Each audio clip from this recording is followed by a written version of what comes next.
Ah, être ou ne pas être piraté. C'est une sacrée histoire que je vais vous raconter. Salutations, ici le Profusor. Ça vous plaît?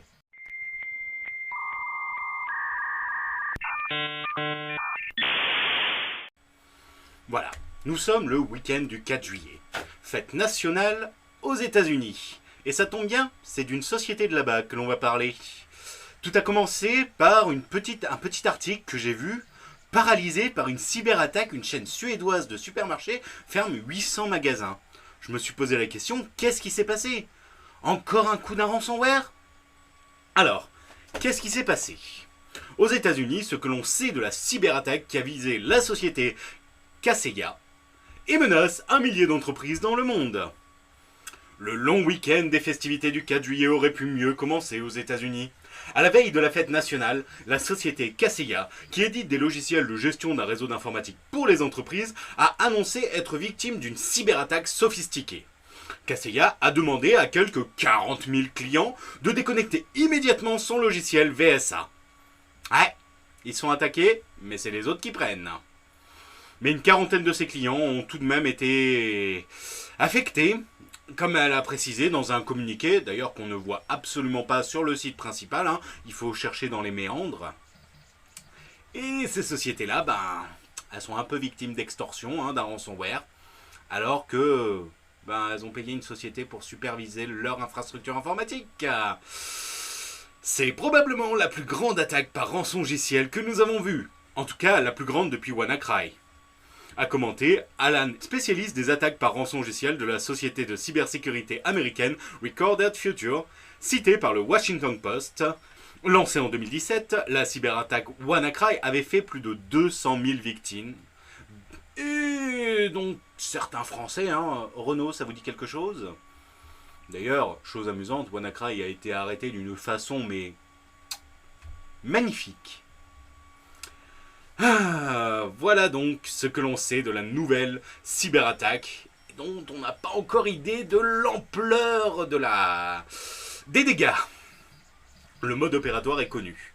Le mode opératoire, très classique, ils ont ciblé une société relais, un tiers, Kaseya en l'occurrence, pour toucher à travers tous les toutes les postes qui sont supervisés par cette structure.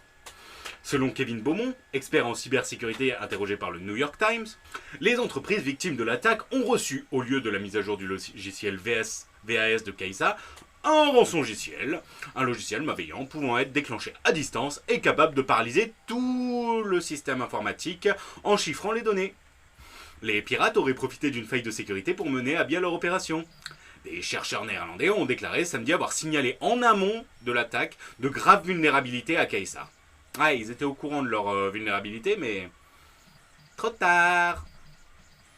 Selon New York Times, Kaseya travaillait encore sur un correctif lors des mises à jour, lorsque les mises à jour ont été compromises. C'est toujours comme ça. Ils sont au courant, mais ils attendent le dernier moment pour pouvoir patcher la chose.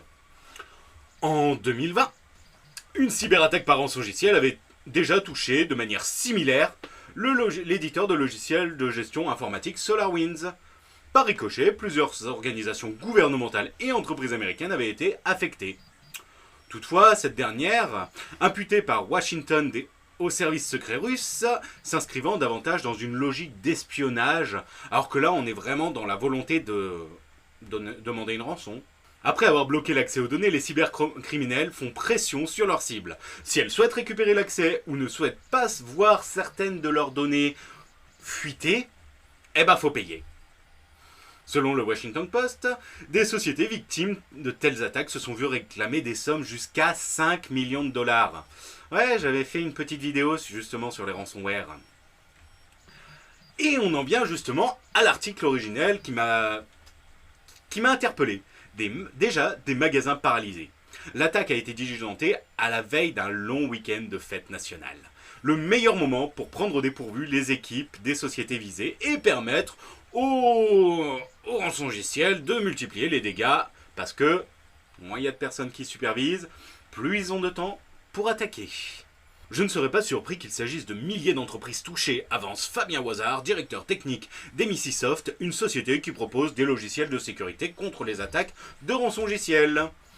Comme la quarantaine d'entreprises affectées fournissent des services à d'autres sociétés, les dégâts font effet ricochet. N'est-ce pas magnifique ? En Suède, la grande chaîne de supermarchés Coop a dû fermer samedi plus de 800 magasins, les caisses étant paralysées. Le système informatique interne avait été touché par la cyberattaque. Mais au début, on ne savait pas d'où venait l'erreur, d'où venait le souci. Là, on a pu voir que en fait, c'est le logiciel qui permet à leur service informatique de superviser les choses qui est malheureusement fautif. Le groupe russe Revil pointé du doigt. Selon de nombreux experts, des pirates russes pourraient se trouver derrière cette attaque. Bah oui, tout le monde le sait, hein.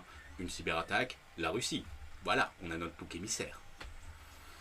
Pour Untrustlab, les méthodes, notes de rançongiciel et l'adresse internet fournie par les hackers sont similaires à celles employées par un groupe de pirates russophones, j'allais dire russophobes mais non, connus sous le nom de Revil ou Sodinokibi. Cette organisation, active depuis 2019, est soupçonnée d'avoir attaqué la société brésilienne JBS un mois auparavant. La multinationale avait payé 11 millions de dollars en bitcoin aux pirates pour limiter les dommages. Le président Joe Biden a ordonné une enquête et a affirmé « La première réflexion était qu'il ne s'agissait pas du gouvernement russe, mais nous n'en sommes pas encore sûrs. » S'il s'avère que cela s'est produit alors que la Russie en avait connaissance, ou que c'est du fait de la Russie, alors je dirai à Poutine que nous répondrons. Moscou, suspecté de couvrir, voire d'être associé à l'activité de pirates russes, dément toute implication. La question des cyberattaques avait longuement été abordée par les deux présidents lors de leur rencontre le mois dernier. Ouais, étant donné qu'on met de moins en moins d'argent dans la sauvegarde, la sécurité informatique, bah oui, hein, il faut pallier les pertes des entreprises suite à la pandémie, c'est une cible de choix pour ces hackers. Bon, affaire à suivre, à bientôt!